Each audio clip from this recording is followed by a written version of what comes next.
Structural and Coastal Resilience Project, which, by the way, was a collaboration of, say that first.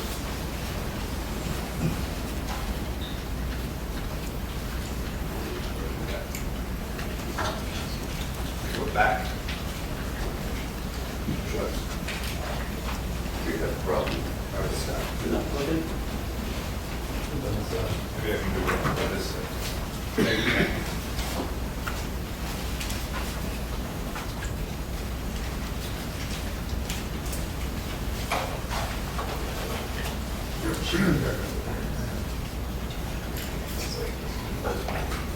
Here, I got it. Okay. What I forgot to mention is that the project, I can use this.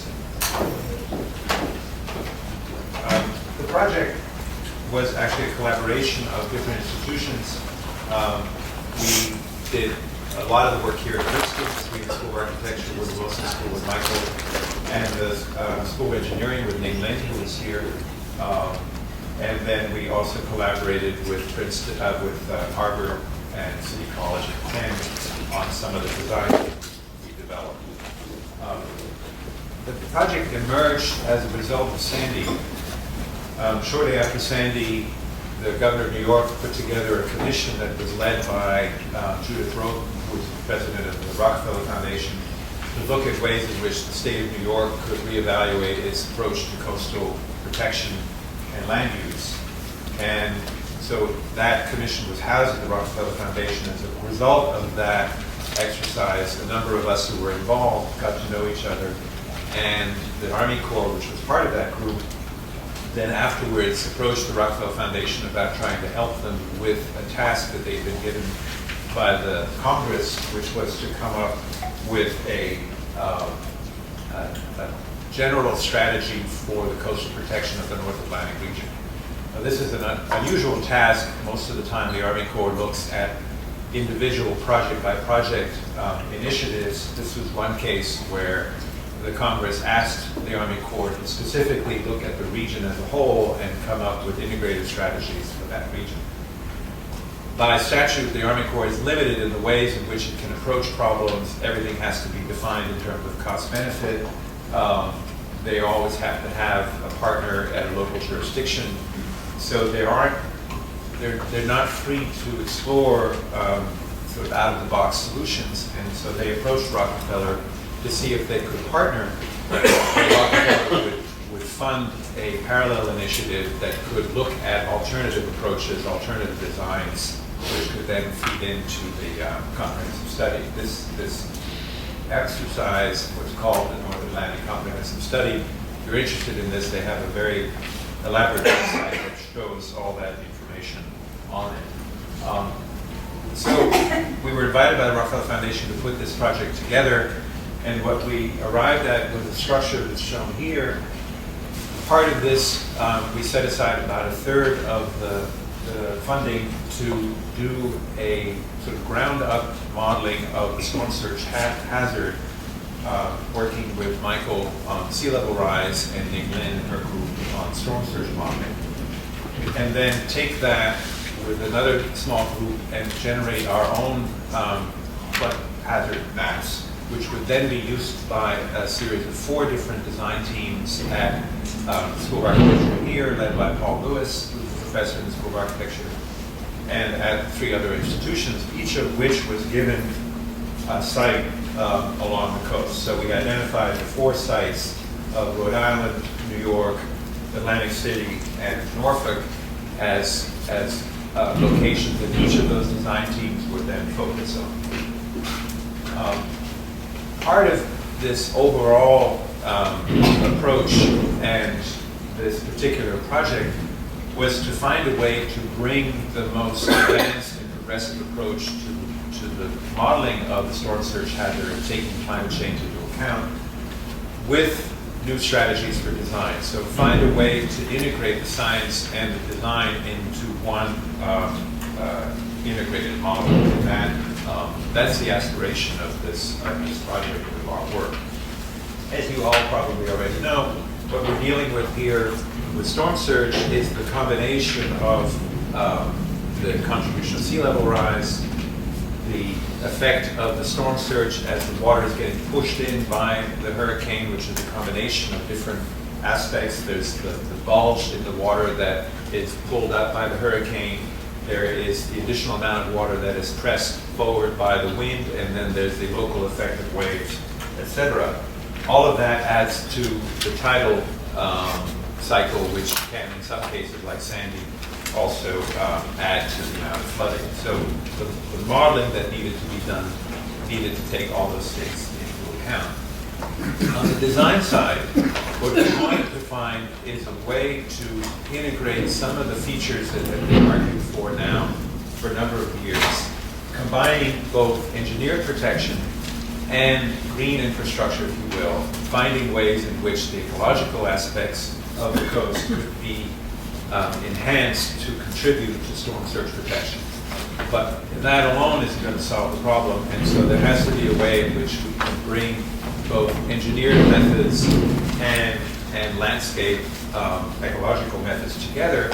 And then in addition to that, planning for the situations where maybe the flooding would overwhelm either of those protective measures. So we see this as a sort of three-part design strategy. There is the contribution that wetlands, islands, other features can offer, offshore reefs, that sort of thing. There is the necessity for some amount of levee protection, seawalls, etc. And then there's the planning that's necessary for the situations where the water is going to get over all of that and still flood the areas behind that. In terms of the science side of this, we were combining, as I said, these three elements. One was the sea level rise estimates that Michael and Chris Little, who was working with Michael, prepared, and this was work that they were doing as well together with Bob Kopp.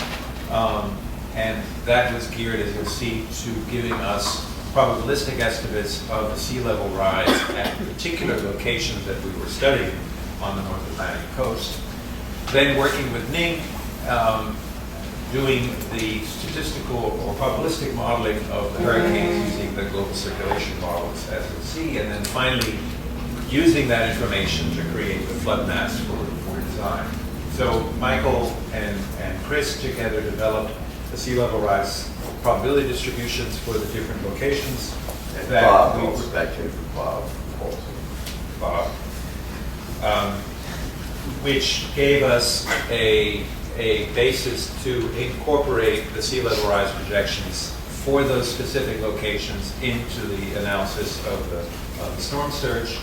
And then Ning, working with 4 different GCMs, estimated or generated a whole series of hurricane storm tracks, which were the basis of the modeling that we did for the storm surge. So I think there were 3,000 tracks generated for each of the sites that we were looking at, each of which was then generated on the basis of these 4 different GCMs, and then those were averaged to create the values for the storm surge that we were then using for each of those locations.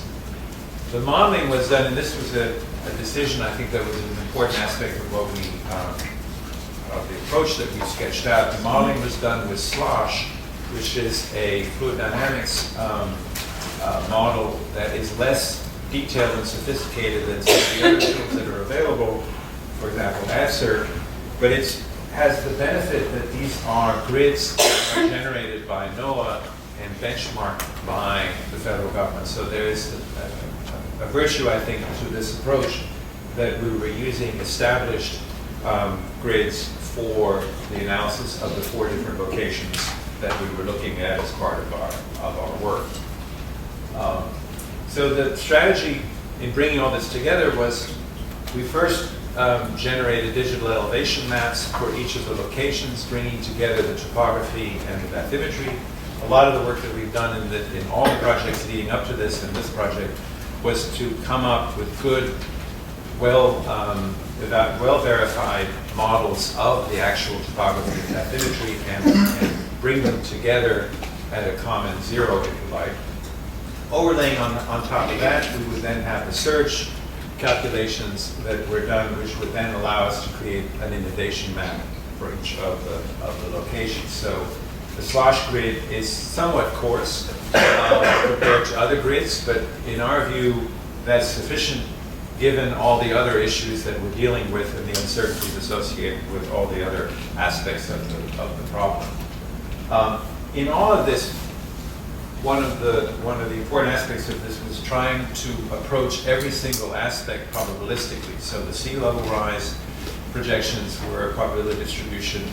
The storm surge calculations were based on the thousands of tracks that Ning had, which were then generating probability distribution. So each of the values that we had in each of these cells was actually a probability distribution of storm surge inundation associated with various return periods. And I'm not qualified to tell you in detail about how we went out to the extreme values, but there was a lot of discussion between Ning and Michael and others about how we would characterize the tail of that distribution. But that obviously had a big impact on the results.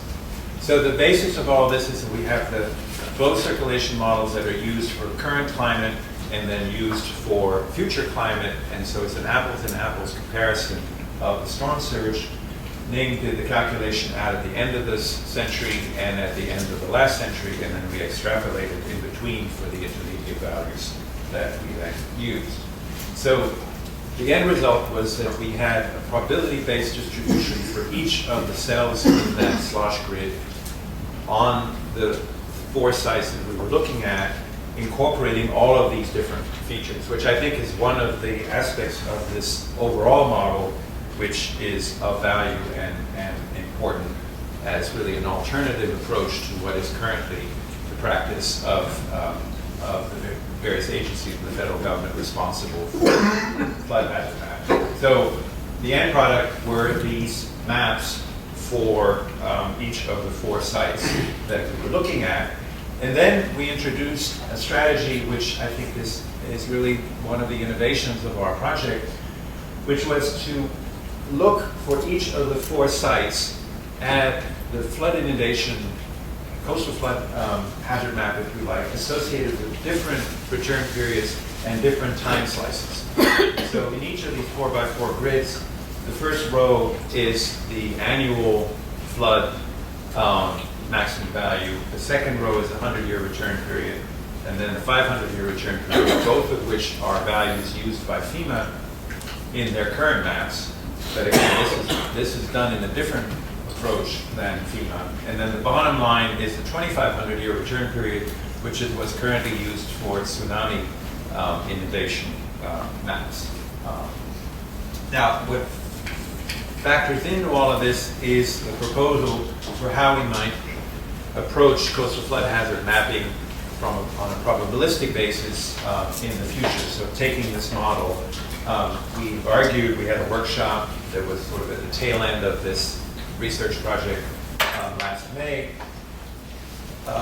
where we argued that using as a model how we map earthquake hazards, we needed to take this problem on a national scale and figure out a consistent way to represent coastal flood hazard maps in a probabilistic,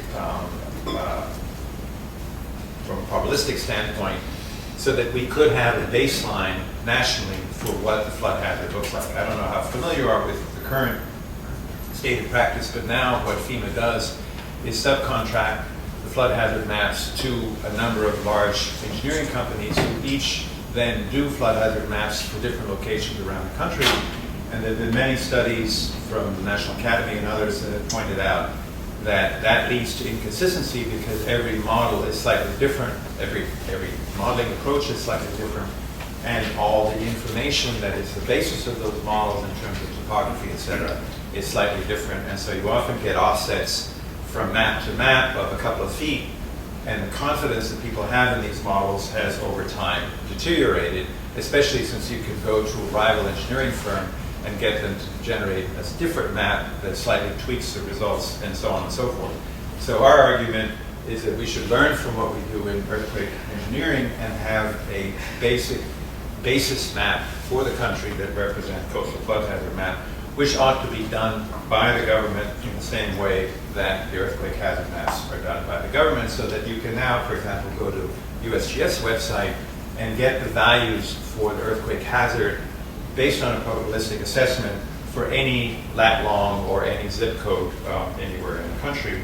And it's a fairly effective and inexpensive way to approach the problem. So that's part of the series of proposals for how we might do this differently. So that would be based on using the slosh maps, which could be used, which have already been developed by NOAA for the coast, and an alternative to the FEMA approach. And similar to some of the maps that are currently being generated on the West Coast for a probabilistic assessment of tsunami hazard. The culture of earthquake engineering has carried over into the way in which tsunamis approach, and so they're already kind of tuned into this way of thinking, and we just need to bring it all together, which was the purpose of that workshop. So back to SCR project, I just want to show you in closing two of the designs that were generated. This was for Jamaica Bay. Catherine Sievert, my wife, who teaches in the landscape architecture program at City College, developed this design, which was a series of correlated strategies for how to improve the protection of Jamaica Bay. This is the 3 different proposals that are brought together in her design. One, and I'll go through all 3 of them. One is to provide local protection using berms and other features around the communities that are on the edge of this bay. Another one is to enhance and rebuild the islands. And a third one is to provide some overwash so that water during a flood could bring sediment into the back bay and help to nourish those islands, and also help recirculating some of that water. So part of her proposal is a series of new overwash depressions, if you will, that would allow water in mild storms to come in and bring sediment into the back bay and flush some of the water in and out of the back bay as well. These would be like this, so this is a plan view of that intervention. The second is what she called atolls, which were ridges that would be created around existing islands, which are being submerged by sea level rise. So the effort here is to build a ridge around part of those islands like an atoll, and use the natural circulation of the back bay to bring sediment into those and to keep up with sea level rise as well. So somewhat different than the Army Corps' approach of actually building new islands as kind of engineered works as well. Similar to, if you're familiar with the sand motor that the Dutch have used along the coast of bringing in, importing sediment and then letting circulation of the, in this case in the back bay, move that sediment around and capturing it with these atolls. And then finally, verge enhancement, which are new protections around the different communities to give them added protection in the event of a flood. Now this brings back to the design strategy that I showed earlier. The value of the islands and the value of the wetlands is that in a mild or moderate storm, they will break up the waves. So the waves coming in, which are even generated in the back bay because there's a reasonable amount of fetch there, the wind will generate waves which will add to the flooding. The islands and the wetlands will help to dissipate that. They will also help to dissipate waves on a more regular basis that would erode whatever levees or other structures you build around the community. So there's a virtue, just from a flood protection standpoint, with these kinds of enhancements of the ecological environment. They don't do much when you have a big flood, because obviously if you have 4, 5, or 10 feet of water on top of the islands, that's not going to decrease it that much, but they do help in other ways. Then the verge enhancement will keep the water out up to a point, but if you, for example, design this for even today's 500-year return period, there'll come a time where sea level rise or a storm like Sandy will overwhelm that. So then you still have to provide some regulation so that the back bay, that the communities behind those protective measures are prepared with their utilities raised up and with other measures that would allow for the circumstance where some amount of floodwater will come in. And what we're saying is that that relationship between the ecological contribution, the engineered berm or seawall, and the planning, those three things always have to come together. And if you think about New Orleans, for example, we just finished spending $11 billion on flood protection for New Orleans, which by congressional mandate was designed to be at 100-year flood elevation. There's no provision for when the water goes above that. There's no planning for how much that might be, what that overtopping would lead to in terms of inundation, and how the communities behind that would be protected. There's also not enough replenishment of the wetlands, which would help reduce the amount of erosion that those protective structures might see. All of those other features are missing, and so I think it sort of puts all the eggs in one basket, which is not necessarily the right approach.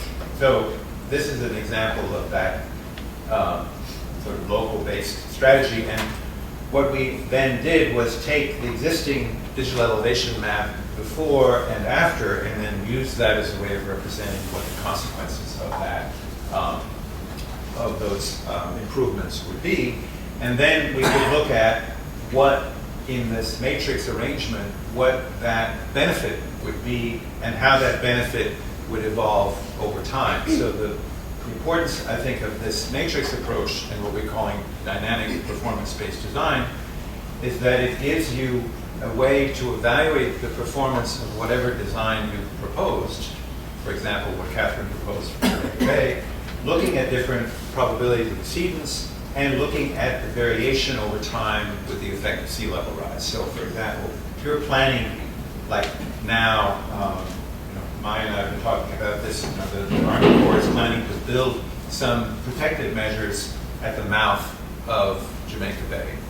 Well, that may not get built for 20 or 30 years. So as you evaluate the performance of that, you need to look at that over time as the situation changes and maybe inform people that over that period of time, certain events are going to cause other consequences before that protection is in place, and so on. So this hopefully gives a tool for a more dynamic approach to planning. So again, a time slice based on current climate, if you will, looking at different probabilities of exceedance, or a time slice at the same probability of exceedance, in this case a 100-year return period, which is a 40% probability of exceedance in 50 years, how that changes over time, and zooming into Howard Beach doing the same thing in that case. So we believe that this tool is helpful as a way to plan for the implementation of a project over time.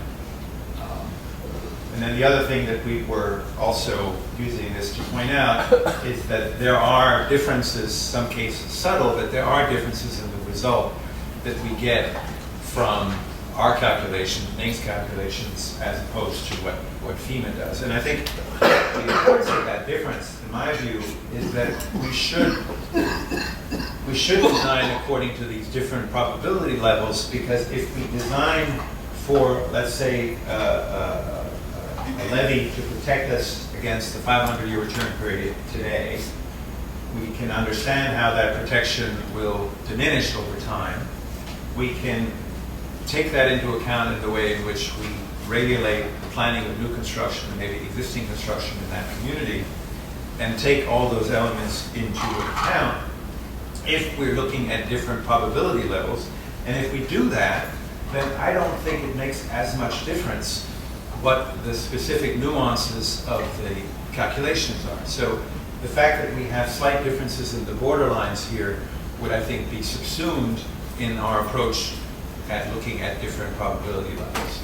So it's a way of dealing with the uncertainty. Instead of obsessing about where to draw the line, we look at the problem from different angles and design to cover those different conditions, and I think then capture that. Which also means that using models like SLOSH, that are maybe less refined than others is sufficient, because again, if we take this sort of more broad-based approach to design, maybe we're better able to cover for those uncertainties. Catherine has on our website a lot of little wonderful pamphlets that she also prepared about different aspects of Jamaica Bay. And then finally, the second project I'll show you of the four by Paul Lewis from the School of Architecture here.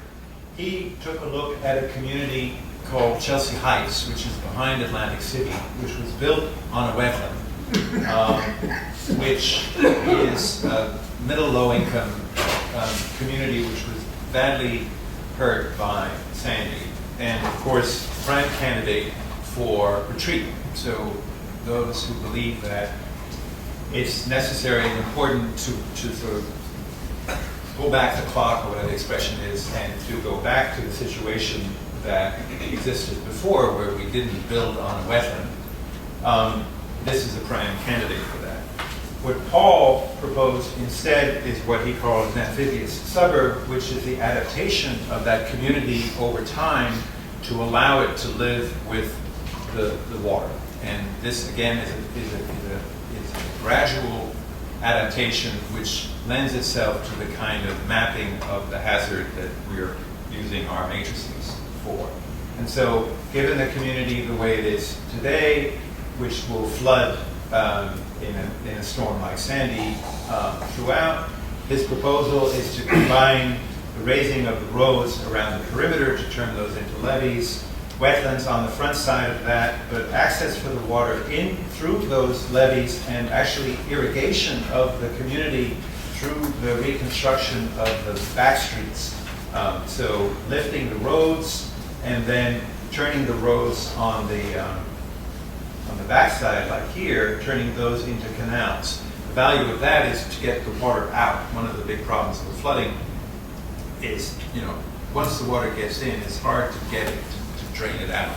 And so this both makes the community more integrated, if you will, more amphibious with its surrounding, but it also has the virtue of helping to drain that out. It also means that a lot of what are abandoned lots could be turned over to become more recovered wetlands. And then the housing lifted, the roads also lifted, not only at the edge but throughout, so that the utilities can be brought out of the water, and the roads can also provide then some added protection as well. So the gradual enhancement of the community through lifting the housing, modifying the lawns so they have a more natural character, building new houses that are higher, and allowing some of the wetland to come back in and providing layered protection and so on. This, again, an adaptation strategy over time that could I think, be made attractive to either the people that already live in that community or people who may want to live in this kind of environment rather than simply retreat. So that's it. We have a detailed website with a lot of this information on it, all the maps, all the designs, etc. So I encourage you to go there for more information. Thank you.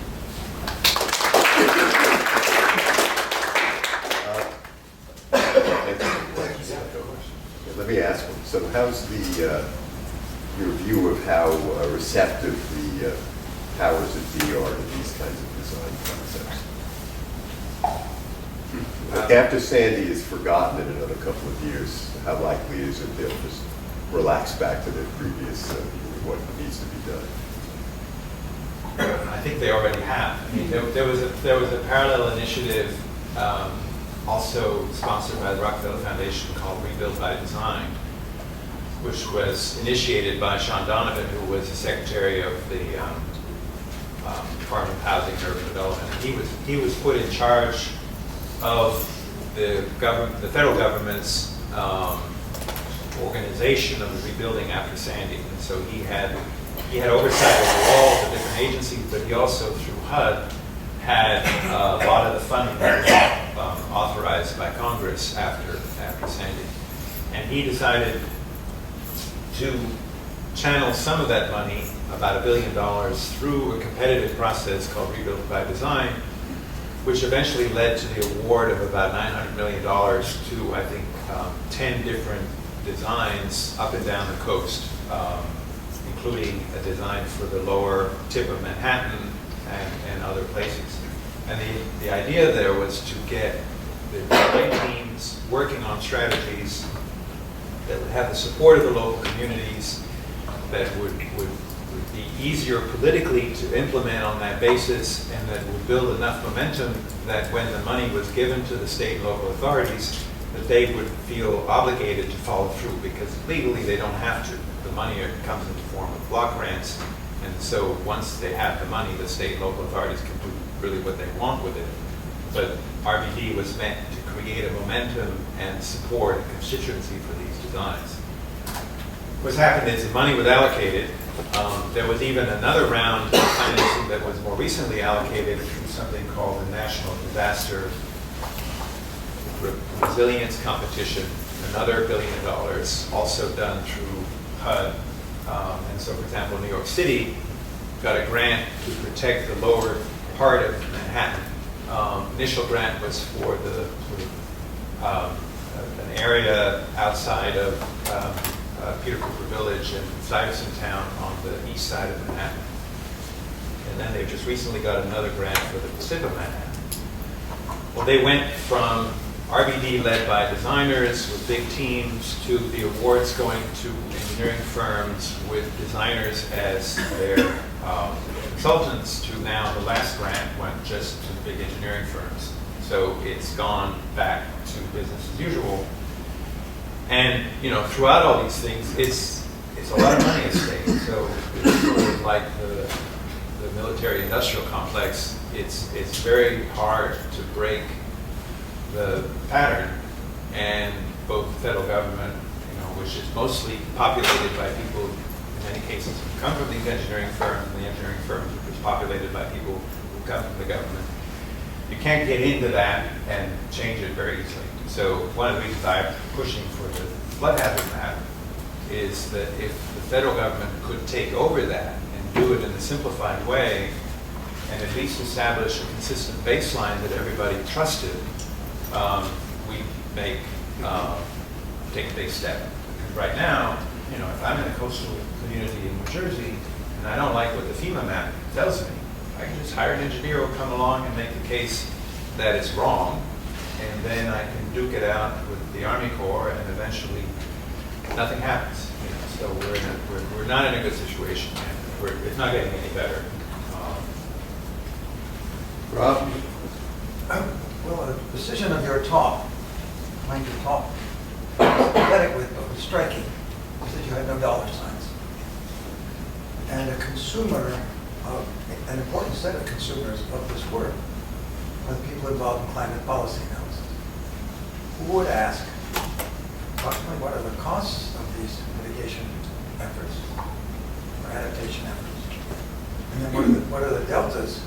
And you consider various amounts of climate change or various amounts of sea level rise that are in some weak way, but really are dependent on the amount of emission we have. So carbon price can be associated with a delta of damage, which is what those guys live for.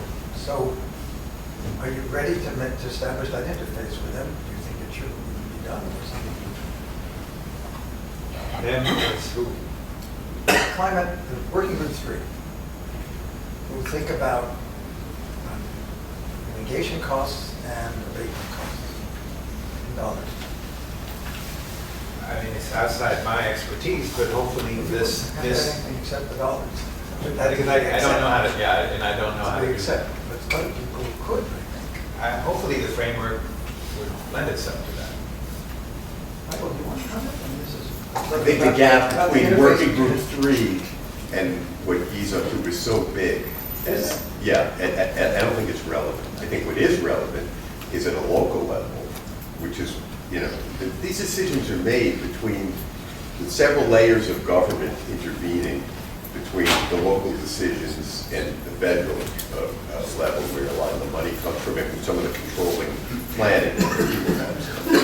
And at the level, at the global level, people don't have an integrated view of adaptation. It's just, you know, if there was a number in an IPCC report, the immediate reaction would be, what's it got to do with, you know, New York City or some small place on the Jersey coast. So the question you're asking is correct, but in a very local context. And it's hard to give numbers outside of particular. There's a case study. Well, yeah, that could be done. I mean, not by me, but it could be done. But I think the cost-benefit model and the economic framework is part of the disease right now, because it seems to me, at least coming at this from the earthquake engineering world, we don't put dollar numbers to protecting citizens from dying in earthquake hazards. We develop codes that create a baseline. If you want to go above the baseline and you're, you know, Intel and you want your fab plant to continue functioning after earthquake, then you get into cost benefit. But for those average citizens to be protected, we just do what is appropriate and necessary without having to battle it out over cost benefit. Somewhere along the line, you chose a 100-year flood versus a 500-year flood, and what's in your head when you do that? I don't choose that. I choose a much. That's just a decision that, you know, that's FEMA. But what's an issue here? Well, there are two things at issue here. One is an engineering of what a design should look like, and the other is an economic view. And the two don't always meet each other. And very frequently, and it's not clear, the other distinction that's not clear is between the local question and the overall question. I don't, you know, somebody will add up all these local numbers for adaptation at some point and decide on a carbon tax, but that's that's a much less important decision in my view than actually getting some work done to protect these communities, where the decisions that are made now don't get completed, even if they're the right decision. You don't finish building for 30 years. So I don't want to wait for anybody to worry about the carbon tax. I want to see people start making smart decisions now. Because this is happening. This is on the way. It's happening already. So two audiences work relating in parallel. Thanks for bringing up. The issue seems to be a cultural one, right? In that, in our current economic culture, burdens are shifted both in time and responsible party. And there is no vehicle such as an insurance pool that mandates, as we're trying to do with the bank failures, mandates a linkage between responsibility and potential outcome. So I don't know what the rules were, but I know that after I used to live in Houston, after a major hurricane came through, Galveston mandated that all new construction was stilted and was 10 or 12 feet above plane. And at first that, of course, was subjected to, it looked weird, et cetera, and now it's commonplace. And certainly the federal alternative, I suspect, when raising the island as was done in the hurricane. You've got the same situation as what I see out on the coast. I know many people who live there, and a great many, some have raised their homes, others have rejected, but there was no vehicle such as insurance pricing that mandated that you got a benefit by raising your house and a severe penalty by not raising. So you allowed the burden to be shifted to other individuals and to later times. And the arguments that you put forth about whose model one should use and finding a comparable or an alternate model were one of the bases for those decisions. But again, I think there's an economic framework there which is supposed to incentivize people, which has not worked. I think it's a big story about what's wrong with the flood insurance program. And there have been some steps towards rationalizing it, but it's way far from what an ideal program would look like. I think Howard Hunruther was here. Yeah, we had a great talk. And he gave a terrific talk about it. He's got an article, he's a warden, he's got an article which is written very plain English, which explains where the perverse incentives are and what a properly structured set of incentives would be. Again, that's slowly moving in the right direction. In the meantime, you have communities actually having to make decisions. That's one of the reasons why there's a disconnect. I mean, at the project level, people have to cost things out, but from a societal level, we're going to move slowly in the right direction, hopefully. In the meantime, the decision time frame are here and now for people. Right. Yes, Libby. Yeah, so I want to take back a little back through some details of what you're doing. Right? So you're focused on one particular hazard, which is coastal floods, right? I think associated with tropical cyclones. What's the strategy for sort of broadening that? So obviously you also have coastal floods associated with nor'easters, which are important, but then like looking at some of your designs, it's like the interaction with rain-driven flooding is going to be very important for your sort of mini Venice behind Atlantic City. So what's the strategy for ensuring that this sort of resilient thinking isn't just resilience to tropical cyclones, but broadly to the set of hazards?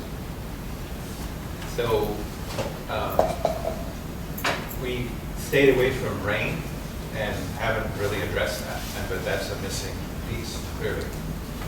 I think that the design that Paul Lewis did for Atlantic City has a virtue that drainage is built in, so presumably, I think that the general approach is to live with the water, and so wherever the water is coming from, some amount of it is going to come in, and the designs need to take that into consideration. So hopefully that makes the communities more resilient that way. Just to add on that, nor'easters cause flooding, but usually at a really low level. So for this kind of designs, we're talking about like hundreds years of return period, 2,500 years return period. At that level, the nor'easters actually do not affect much. Although on the modeling side, we're doing the research. We but like the strongest, the highest historical flood in Atlantic City is a nor'easter, not a hurricane. Right, so if we, yeah. Right. For a But specific on the yeah. other side, the recent research has been shown that nor'easter may not change much with climate change. Well, hurricanes have been all the time. So, but on the modeling side, definitely we're working on that. Yeah, if you look at the 10 most recent storms, the 10 biggest flood levels in New York City, I think a couple of them are nor'easters. Most If you look at the top 28, 16 of them are. So the highest ones are highest 5, the highest 4, 5 are over. Other questions? I was just curious, maybe I missed this in the beginning, but are you working with local governments in the communities that you addressed here? And what is their response? Are they on board with this, or are they part of the dialogue? So the answer is yes. So with Rhode Island, they have a coastal commission who were engaged pretty actively in the work that Harvard did for their design, and they were intrigued by this. I don't think that particular design went far enough to have an impact on their work and their thinking. In Jamaica Bay, we're both involved in the New York City panel on climate change together with Ning, and I've been involved in a number of other groups in the city. There is a lot of different initiatives around Jamaica Bay, and one of the aspirations of this project was to create a framework that those could potentially fit into. So Army Corps has actually taken on Catherine's idea of the atolls and the ways in which to replenish the settlement around the islands. There's a number of proposals for the Jamaica Bay Rockaways Park that has come together between the National Park Service and the city. They brought their lands back together, and there's a conservancy that's overseeing that. And one of the proposals that they have for that field is to have an overwash behind that, so that's similar to what we proposed. But that is otherwise pretty balkanized, and so there's lots of different state, federal, other agencies that aren't communicating that much with each other. So again, our aspiration here was to offer up a way that their different bits could make some sense. Paul Lewis in Atlantic City, we've been talking to the 3 people that constitute the state's entity for dealing with this. It's totally understaffed and doesn't get much support at all from the governor. And they've tried very hard to keep up. And we've talked a lot about the Atlantic City proposal and the local mayor. was very enthusiastic, but now he doesn't have the authority anymore.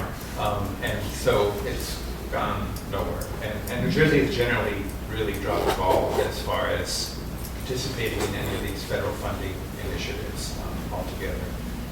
And then Norfolk is very active, and the proposal by the by the Penn team for that is part of their discussion. So we try. But each of these groups is completely decentralized.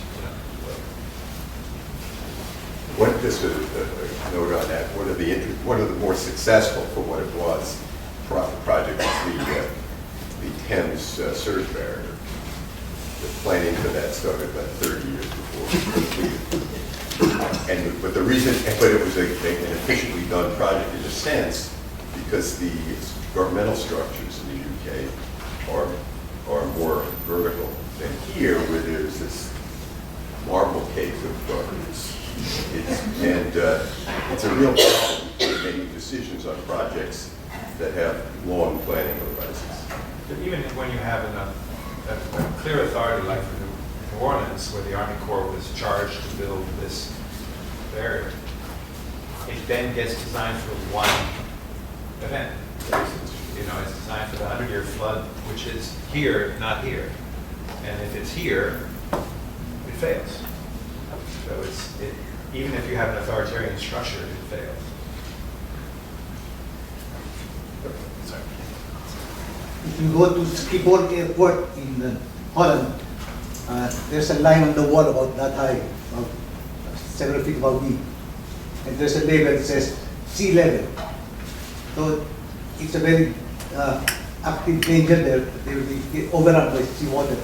Back in 1955, the middle of the last century, there's a breach of the only thing they had, dikes, which kept the seawater out. There was a lot of flooding. Since then, I think they've become the foremost experts in flood control in Europe, at least, if not in the world. Have they contributed anything to the technology? And did you look at their experience in some way? They're very active. There's a company called Arcadis, which has been extremely active promoting and selling Dutch expertise both in the New Orleans area and in New York. And they take a very engineered approach, which I think may not, I mean, again, is somewhat deterministic and all about building a barrier to a specific deterministic hazard. So I'm not sure they hold the secret to the problem, but they've definitely been promoting their expertise in the United States very actively and successfully. What lines of communication with the insurance industry do you have? Because it would seem like they would be a natural constituency for pushing some of these ideas. Obviously, the man in the street whose house is underwater is going to put in a claim of some sort for some level of coverage, not just FEMA. But it would seem that they should be interested in what you're doing and in pushing some of your ideas. So I'm a little bit iconoclastic in that I don't think the insurance industry has much to offer. I know I differ in that, but in my experience working on earthquake hazards since the late 70s, and in this instance, I've heard a lot of speculation that somehow the insurance ought to be pushing this or pushing better ways of improving earthquake hazard reduction or wind hazard reduction, other natural hazard reduction. But I've never seen any evidence that it works. And I think the national insurance program, from my perspective, and I'm not an expert, is a failure. And part of my advocacy is whatever gets done to improve that and to reform that, we need to establish a baseline so people don't get killed and their houses don't get destroyed because of poor assessment of the coastal flood hazard. And that is a role, I think, for the government, for regulation, for NOAA and other agencies to provide the expertise and to establish what is the coastal flood hazard so people understand it and know maybe they want to buy insurance, maybe they want to elevate their house, whatever it is, but they have solid information. You saying it's the same problem as, water quality or car safety or anything else. There has to be a baseline by regulation. It can't just be market driven. Let me interject. There are three reasons that I know of, two of which I learned from Howard Unruth, about why the insurance industry isn't a prime mover here. It's not that the solution doesn't involve a reformed insurance structure. It's just that you can't expect the industry to step forward. One reason is they rate year to year. So they don't care about climate change. They don't care about how the risk is going to change. And that's fundamental to what the FEMA maps get wrong at this point. Number two is that the insurance industry is really the reinsurance industry that you worry about, because the catastrophes, they're the ones that are stuck with the bill. And the third, the reason they don't care so much is the federal government is really the one that gets stuck with the bill. So because they're the reinsurer of last resort. There are models for fixing that. The terrorism risk insurance has been designed somewhat better recently to give the government a way to collect money back after the fact and get people and get some incentive for people to harden against that risk. But in general, there's no reason to look to the industry itself to be pushing this politically. They have much bigger irons in the fire as far as they're concerned on just making sure that their rates are, which are regulated at the state level, are done in a way that they approve. Bob, did you have a question before? Yeah, well, just the observation that you seem to be hinting at this in your critique of benefit cost analysis. It sounds like you're sort of arriving at something very similar to what Rob Lindgren has been doing, where with a robust decision making, where you start with your policy options and then figure out their sort of vulnerabilities. Even though it's you sort of took a science-first approach, but then you said, okay, having done that, really what we do is take the outputs and apply them in a sort of policy or design-first context. There is some similarity, but of course, Rob Lindgren looks at things across a series of outcomes at once. It's a little more differentiated, robust decision. I think I agree that we should do some baseline, but I think it's still needed to do some cost benefit analysis as additional information for you to make decision. Basically, you don't want to build a wall that in front of nothing. So cost benefit analysis tells you how much behind you need to protect, so that you may build a level to protect lives for sure, but then above that, how much higher may be largely depend on how much behind you the economic values behind you is. So we've done some economic cost benefit analysis, but with but with a simpler design strategy. We haven't done that kind of analysis for this more complicated strategy, but I think that would be interesting to include in our project. It's also true that retreat has got to come into the mix, which you mentioned. And you can't really make those decisions without looking at the cost-benefit ratio. But again, it's a very local level decision, and I'm not sure how that builds up to the larger price eventually. Anyway, it's 1 o'clock, so let's thank you.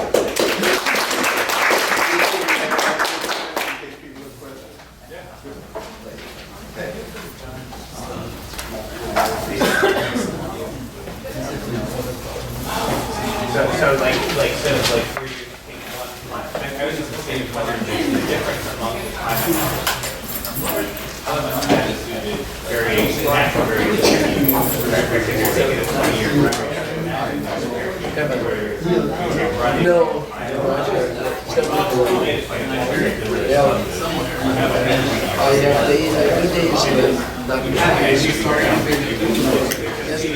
Right. I mean, I think this point is there's a certain risk. So you can do a very interesting More or less, nothing. But actual cost benefit balancing, at a certain point, you don't need to look at this. Do you think, but it's almost with a single price, right, to isolate what's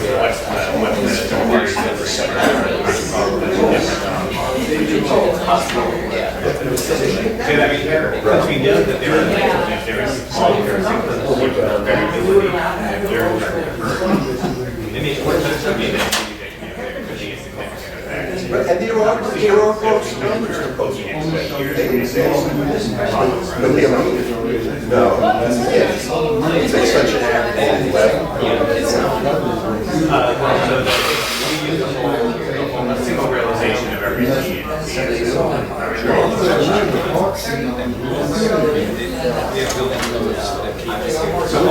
one realization per hour. Yeah, I mean, some of that would be So they think of number of costs, sort of incorporate It's more difficult.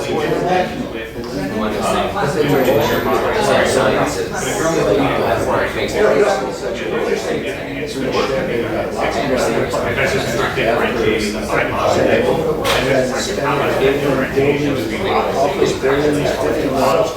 Right, and some of this will do it. Hey, are you going But I don't think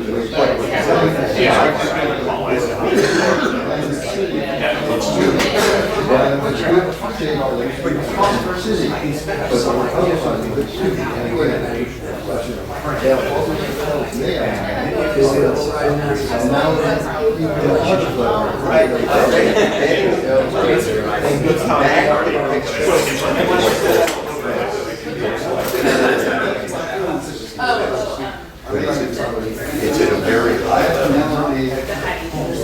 But each of these things, it's not like where is the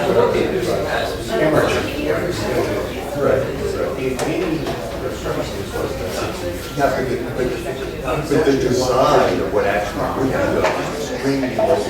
It's not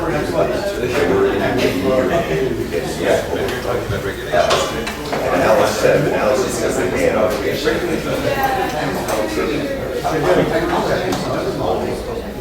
Yeah, absolutely. It would be different. It would be useful. It's not one of the troubles is, I mean, the thing that I'm worried about is that communities are in the position of needing to make decisions. And if it's sensitive, almost switch problems in the face of a change in risk. But just